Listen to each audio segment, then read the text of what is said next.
This is Desiree Dubois, and welcome to Let's Talk Success. We are a global membership-based networking community and resource center for women professionals and entrepreneurs. And we are doing radio shows and TV shows and mastermind meetings and seminars and awesome live events. And today I have the pleasure of introducing Laura Neubauer, who is the founder of Deliver It, and she's one of our speakers for Let's Talk Success. Good afternoon, Laura. How are you doing today? I'm doing great, Desiree. Do you feel empowered? I'm always feeling empowered. Yay! You always look empowered, and you do come across that. You have a great, fantastic story that you shared with us before. Can you share with us again? Absolutely. Deliver It's an overnight delivery company, and I compete actually with the two most recognizable names in America, UPS and Federal Express. And I started from acquiring some small companies and taking over the Southern California market, and now we're throughout the 5 Western United States. And we have doubled and tripled our company, starting it from a small delivery company in Los Angeles to a multi-million-dollar business within 5 years. Wow. Yes. That's yeah. huge. Within 5 years. Yes. So as a child, again, the same thing, would you imagine yourself being in this business? Were you always an entrepreneur? Always an entrepreneur, not so much the transportation industry. You know, people think Deliver It's an overnight success, and I've actually had several failed businesses before I started Deliver It.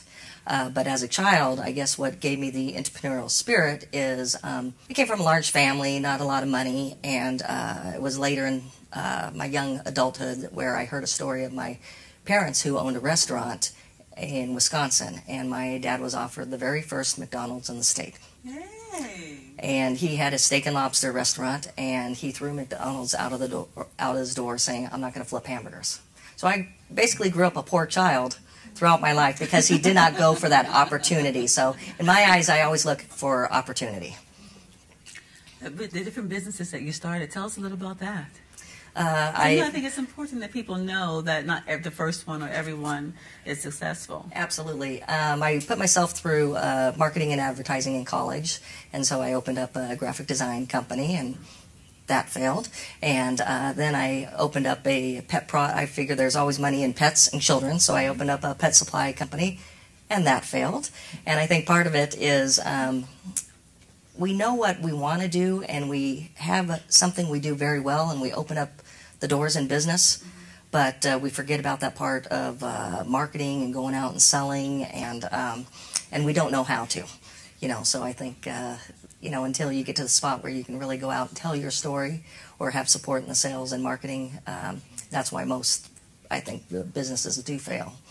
You know, we're utilizing the word failure, and sometimes I want to stop on that because not ever trying, I think it's a failure in itself. You know, not even giving it a try. And I think the fact that you tried it from every single business that you've done, there's a lessons learned.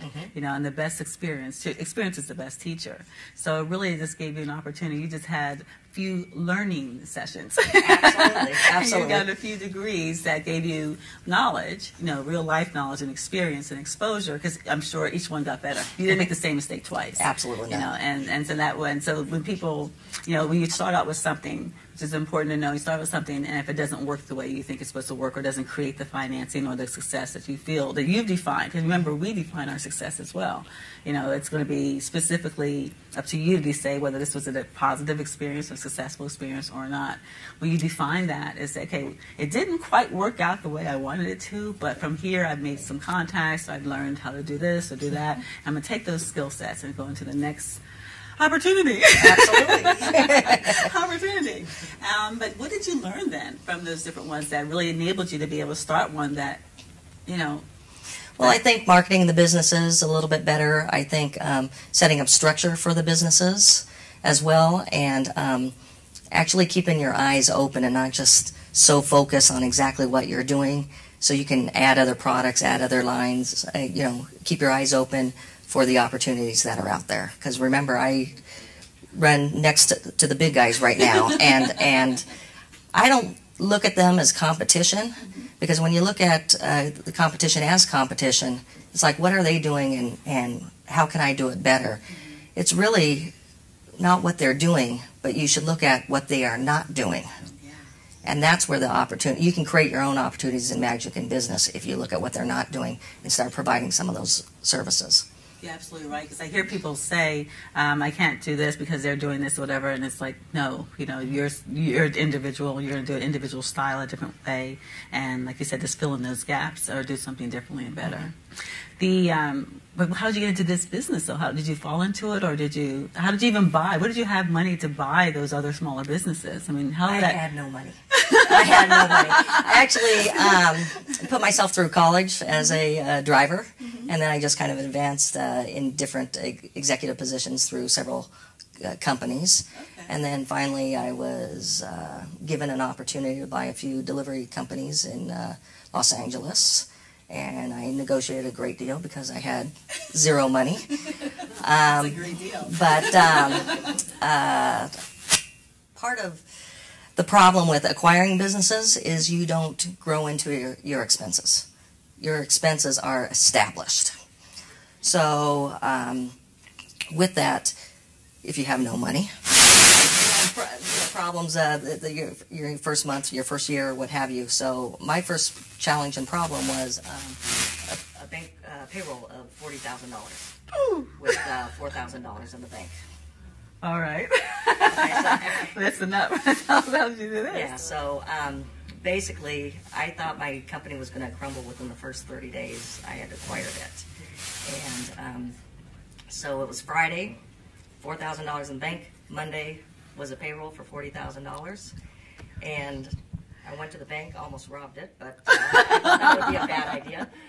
So came home and cried for a couple of hours, and then I figured I better be a big girl and start taking care of the problem, and called, my friends, my family, everybody in my Rolodex. Sometimes I called a few people on those business cards of people you just met that week, and asked them for help and assistance. What did you say? Okay, what did you actually say? I told them the story that I was in trouble and I needed help right now, and no one helped me that Friday night.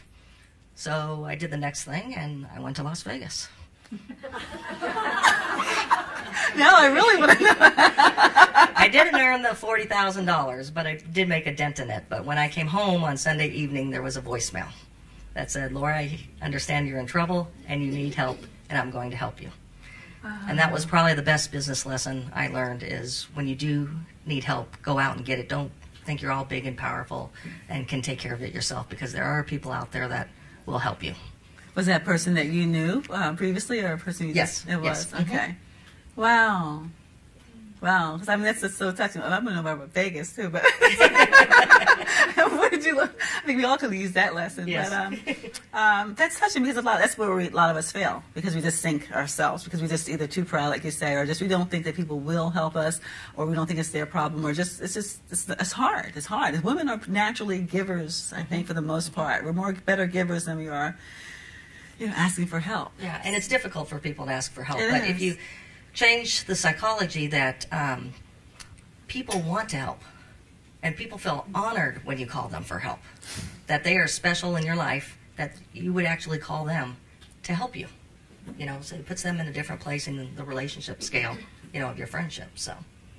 Great, that's awesome. Well, that covered us part of that one of the challenges for sure. That challenge. Was there any other challenges you had along the way? Because again, you are competing, or you're not competing, but you're butting up against really two big monopolies. When that come in your mind, is that? Not so much as that as a challenge. I think the industry constantly has challenges because electronic files, email, things of that nature. Electronics. So you always have to go out and find the new opportunity. When I started my business, it was basically I serviced financial institutions and mortgage and real estate, and that was in 2005. And if I did not look for the opportunity, I would have been out of business in 2008. But we diversified our client base and went heavy into medical and other product type delivery lines. Great. Yeah. So along this road, I'm sure you've had certain victories, celebrations, like aha moments, or like, yes, finally. Share some of those with us. Well, I think some of the victories is just overcoming the recession and actually showing growth through that period and not shrinking through that period. I think some of the victories is we have constantly grown our company, grown our driver base, has never been on a reduction and has been able to, feed families and support families, I think is a great measurement of success there as well. And I think some other successes come from, being successful in business and just doing some really cool things that the big boys aren't doing, and known as kind of like a little cooler company, I guess. I have to do that because I'm not in a sexy business, Envelopes and boxes are not sexy, so we got to try and make it sexy, which makes us a little bit different there.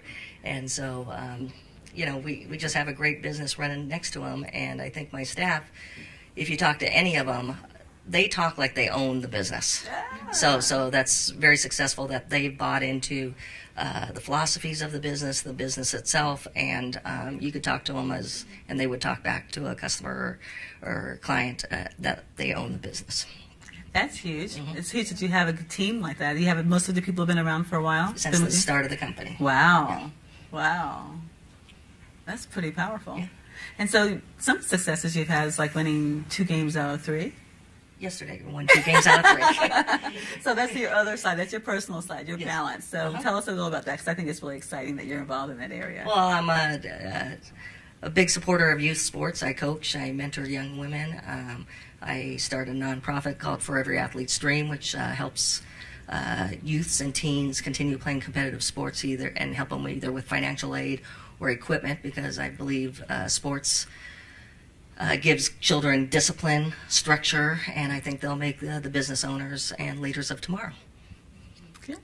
So on a personal note, though, in your success of your business, and this happens to some people more so than others, what sacrifices do you think you've made in the results of this, or do you feel that way? Have you made any sacrifices? Oh, I feel that way sometimes. That first year when we had the cash crunch, I don't think my family figured out they hadn't gone to a restaurant in a year and a half, but we're over that. Yeah, so there's some sacrifices there, but with running a family and having time for myself and time for my business, I think it's important to schedule it, and time for yourself should be on your schedule, and don't break it as if it was an appointment with your most important client. Because you do have a family you spend a lot of time with, and you have other things that you're involved in as well as your business, and you balance it all, and you just schedule it. Just schedule it? Okay. So, secrets to success. Things that you have seen, that even things that you may have, if you'd known better, you would have done better, or now knowing going forward that you advise everyone with. What secrets to success would you say you'd share with us? I would say a more structured business plan would have been a secret to success, but I think the culture I have in my company is from a quote from Tom Peters, which is treat your customers like guests and your employees like people, and that's what I make my decisions from, and that's how I treat my clients and my employees. So when you say more structured business plan, I mean, do you mean like really have a business plan that you go through consistently and follow, or do you mean just really be organized in business, or really have policies and procedures in place? I think a combination of the both, because I'm still learning in that, because I'm an entrepreneur and I go for the next shiny thing. So I'm trying to preach basically to myself as much as the audience as well. Okay. So that makes a difference as far as the flow. Mm-hmm. It's a difference as far as the flow. And what else? Anything else? And I think one thing I learned through some of my challenges is a good friend told me a quote about worry. And they said, worry is about an event that hasn't even happened yet. And most of the time, that event never happens. So over the past 4 years, I have not worried one bit. Wow. So if you remember that, you won't worry. Really? Well, you look beautiful and you look energetic, and I guess you don't look like you're worrying about anything. So no, I'm having a good time. This works. Okay, so your empowering thought you'd like to leave our listeners with today? My empowering thought is have a whining partner that will help in business, and don't think you can do it alone. So go out there and empower more people. Well, thank you. Thank you. I want to thank you for joining us today. This has been An Empowered Woman. Let's talk success. And for more information, feel free to visit us at anempoweredwoman.com. Hopefully, we'll see you again. And until then, stay empowered.